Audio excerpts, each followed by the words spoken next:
Hello, lovelies. I am Queen Lovely. Welcome back to Melanated Crowns. If this is your first time here, welcome. Here on Melanated Crowns, I am committed to helping Black women specifically tap into their divine femininity. And the ways that I will help you tap into your divine femininity is by putting out content, which is educational, spiritual education that helps you with your emotional wellness, your spiritual wellness, and your mental wellness. If that is something you're interested in, please make sure you hit the thumbs up and subscribe to this channel and hit the notification bell as well. I like to start my videos by doing a general pull, so this is timeless. So even if you do watch this video, months after I record it or months after I put it up, just make sure that if the message applies, you receive it. So what is a general message to give to my audience, the collective that comes across this video at any given time? Ooh, Goddess of Pentacles. Okay. Clarify, please.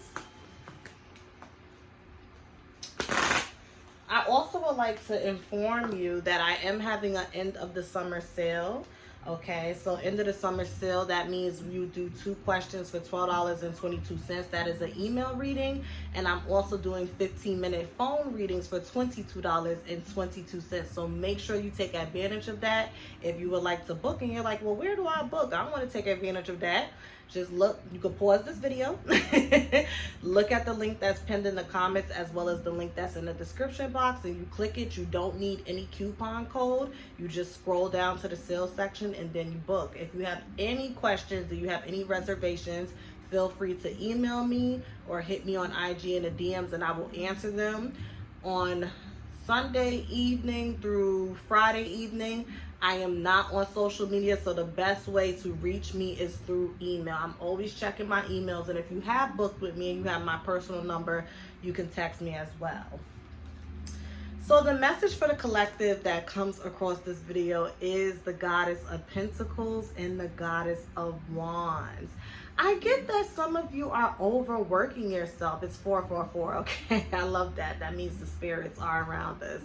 I get that some of you are overworking yourselves. You feel the need to provide not only for yourself, but for your family. I'm hearing siblings, so some of you may be a big sister or maybe an aunt and you're taking care of, a sibling's child, or you're taking care of your younger sibling, and you just want to go out and have some fun. You just want to go out and kind of have a release, but you feel like that social butterfly within you is kind of stunted right now. That social butterfly is flying on one wing, and you just want to go out and let loose and have fun. And Spirit just wants to remind you that in order to be able to take care of other people, you always have to take care of yourself. There's nothing wrong with self-preservation. It's a beautiful thing to, always have other people on your mind and want to take care of them and make sure they're good, but you don't want to lead to a burnout. You want to set aside time to take care of yourself, even if it means laying in bed and binge watching a reality television show and just eating chips and drinking wine or soda. Just do something that makes you feel good.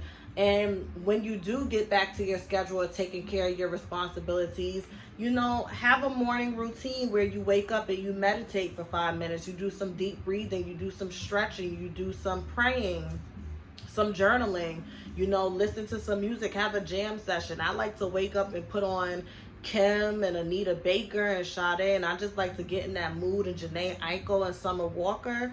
So I'm just getting that some of you need to just remember to always take care of yourself. There's nothing wrong with caring about other people.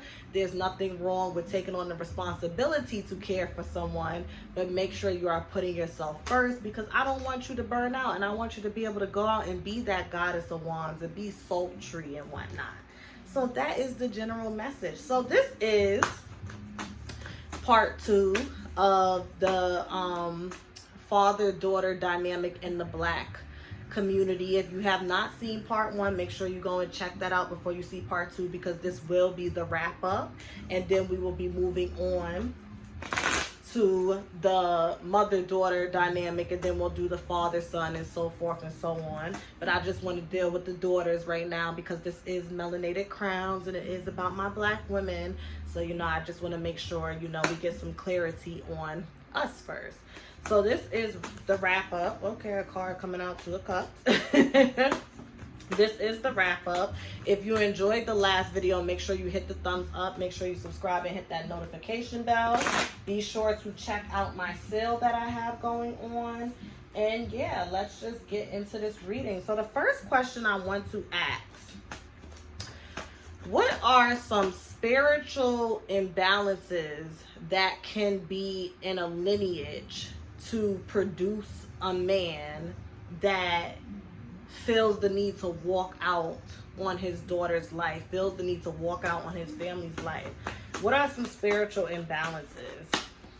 Why does this happen? Why would a black man not feel the need to take care of his daughter and not be in her life and not pour into her? What are the spiritual imbalances? You know how sometimes when we're going through depression or we have other mental illnesses, bipolar, schizophrenia, and they say a mental imbalance. Well, when we are spiritually imbalanced, that could manifest in a multitude of ways as well. So what are the spiritual imbalances? And look at the first card that came out, the Justice, upside down. Spirit be knowing. Spiritual imbalances. Spiritual imbalances. Let's see. Spiritual imbalances. And here's that Goddess of Swords. So for those of you that watched the first part, that Goddess of Swords, that Goddess of Swords, and the God of Wands. So this off bat tells me that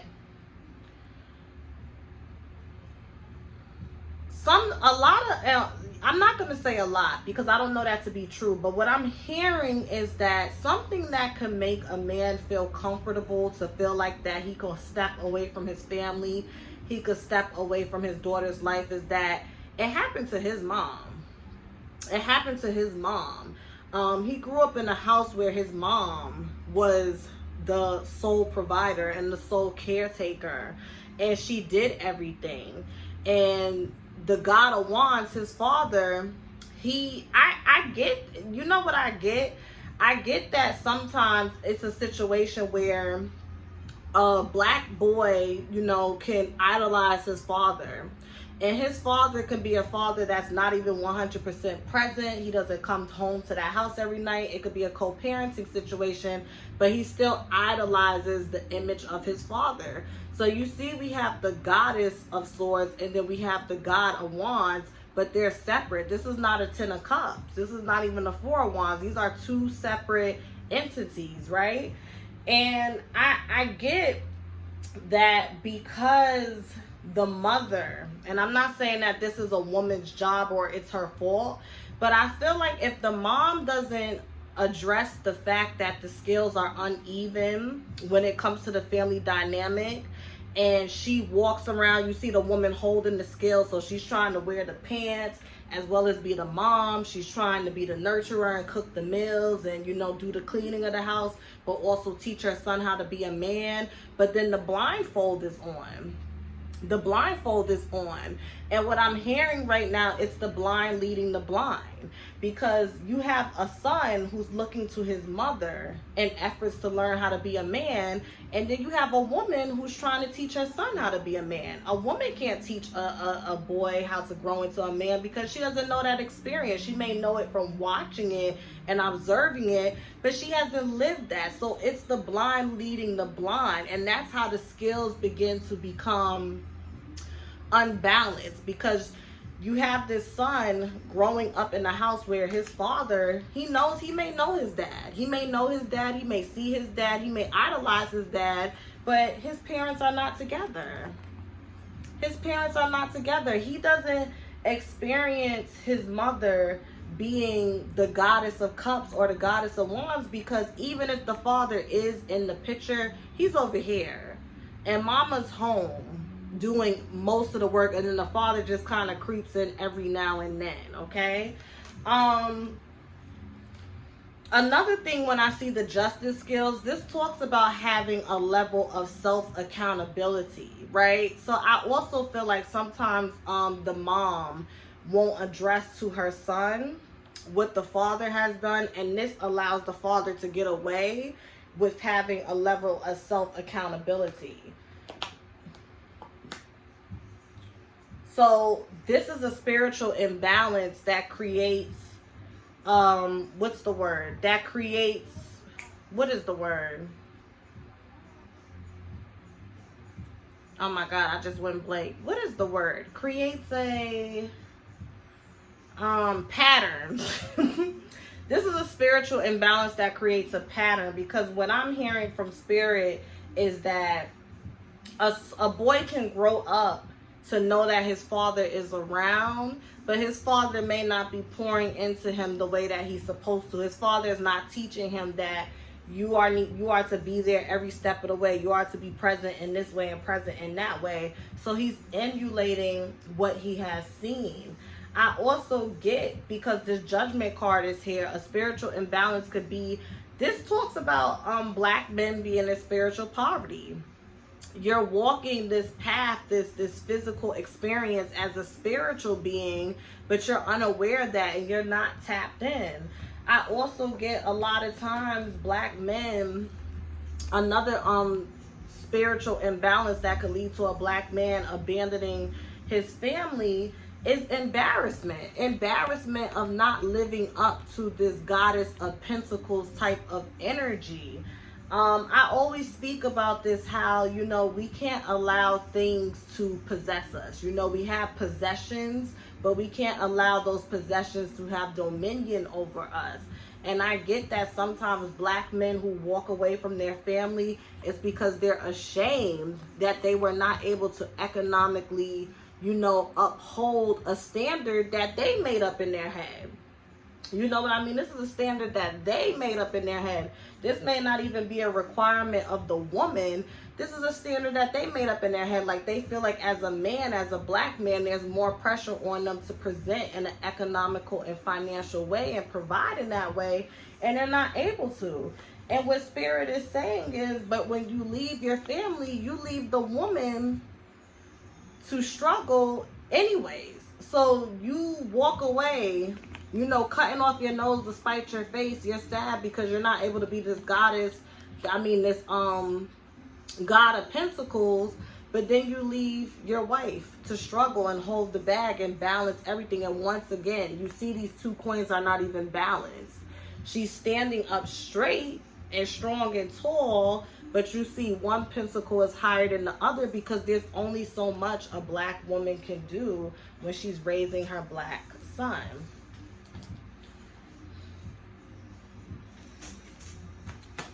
How can we fix this? How can we fix this? How can we minimize the chances of absentee black dads?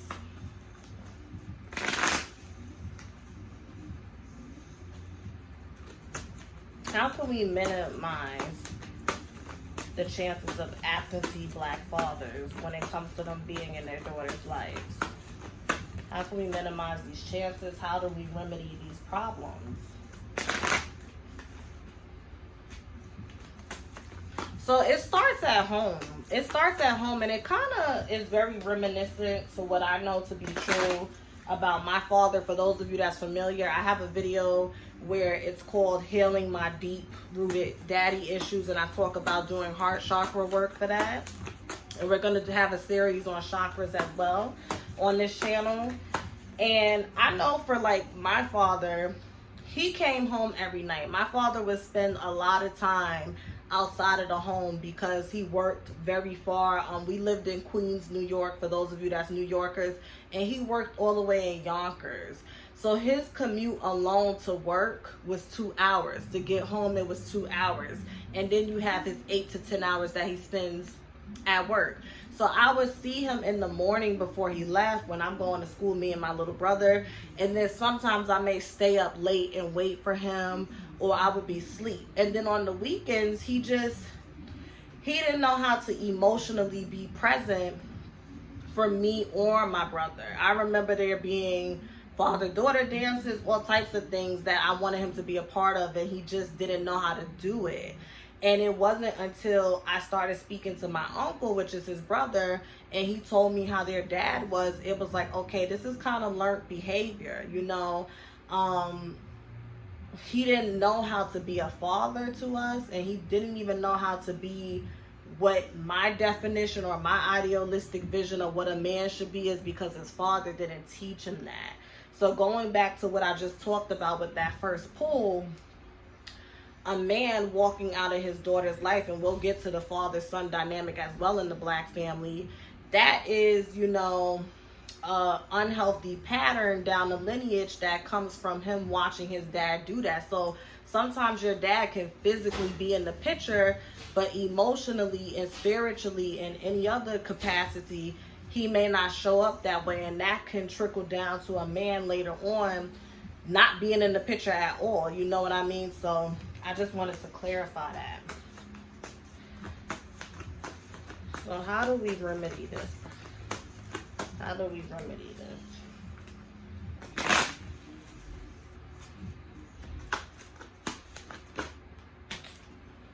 Okay. I seen a card fly.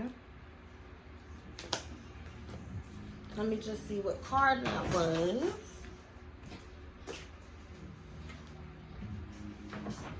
Okay. And the Supreme again. So the first thing I get is the spiritual poverty card. And the woman is coming up. So Spirit is saying that when a woman is in spiritual poverty, when a woman does not think highly of herself, when she is not in all her glory, it's very easy for her to attract and procreate with men that will not be good for the collective lineage, okay? That's the first thing that comes to me. There's a lot of Pentacles cards here. So I'm also getting that for Black women, our main goal when it comes to picking a man that we want to procreate with should be about financial security. Financial security. And of course, there's other things such as respect, this, that, and the third. But it should be about, you want a man that's going to put you, that's going to allow you to be able to pour into yourself, okay? You don't want to be burnt out and run down ragged and out of balance because you are forced to take on certain responsibilities that, you know, in essence, you're really not supposed to be carrying. You're just not. You want it to be a situation where you're, you know, you pour into your family, you help to take care of your family as a woman, but at the same time, you have a man there that compliments you and is assisting you and helping you and supporting you. You know, stability, okay? How else can we remedy this problem of absentee dads?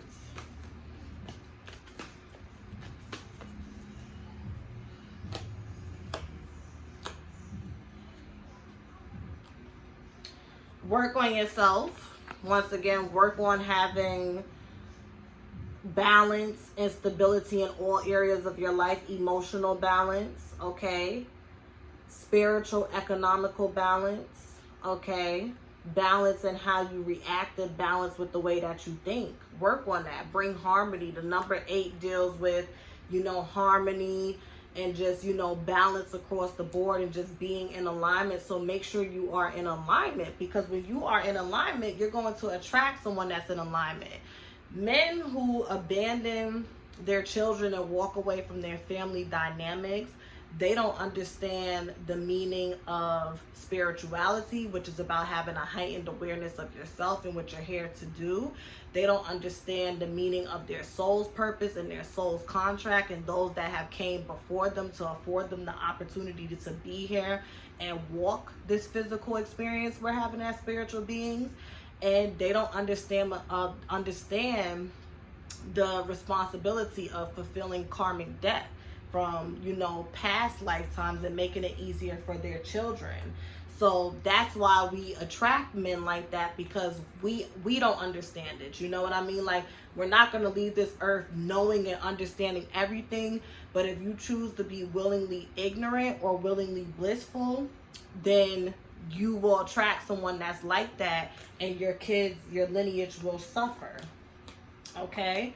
Crown chakra, you know, crown chakra is the chakra that sits at the top, and it controls the other 6 chakras.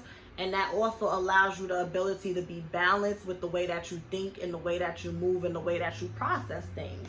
So this is really about women. This is really about women. If you want to follow up for what a man needs to do, we could do that. I don't get that ancestors, that my spirit guides that I'm connecting with right now are blaming women. But I think it's because we carry the child. We have the choice of whether to terminate or carry to term. I think that's why all of these cards came to women, because it's kind of like, unless, God forbid, unfortunately, someone forces us down and puts a baby in us, we do have decisions when it comes to the men that we decide to procreate with and build a legacy and, you know, push the lineage forward on the physical plane and in the spiritual realm. So I hope that you enjoyed this 2-part video with the black father, black daughter dynamic. If you have any other questions, feel free to leave them in the comments, and I will do a follow-up video. The next topic we will be discussing is the black mother and the black daughter dynamic. And if you have any suggestions that you would like me to discuss, you can leave that below. Please hit the thumbs up, please subscribe, and hit that notification bell, and make sure you take advantage of my end of summer sale. 2 questions, email reading, $12.22. And then we also have a 15-minute phone reading for $22.22. If you are interested to hear my thoughts on Meg Thee Stallion, Nicki Minaj, Cardi B, Tory Lanez, Terry Crews, make sure you subscribe to Queen Lovely Speaks on Patreon for $3 a month. That is a flat rate. There is only 1 tier. And for $3 a month, you will get celebrity tarot readings, celebrity spiritual advisor sessions, as well as celebrity commentary. So make sure you check that out. I know you have received way less for way more. So yeah, support your girl on Queen Lovely Speaks, and have a lovely day. Thank you so much for watching. Bye.